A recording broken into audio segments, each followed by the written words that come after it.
പഞ്ചരത്നങ്ങളുമായി ഒരു direct fight വേണ്ടാന്ന് ഞാൻ വിചാരിച്ചു. അതുകൊണ്ട് അവരുടെ തന്നെ മറ്റൊരു ശത്രുവിന് അമൃത പ്രമാണം പണയം വെച്ചതായാണ് ഞാൻ രേഖയുണ്ടാക്കിയത്.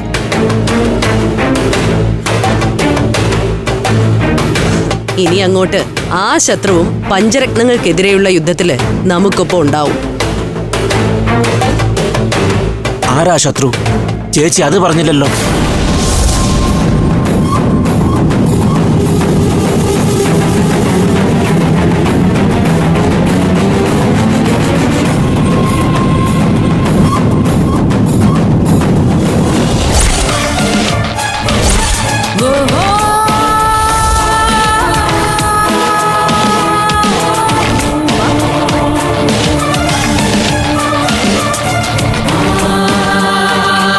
ഞാൻ നിങ്ങളെ കാത്തിരിക്കുകയായിരുന്നു.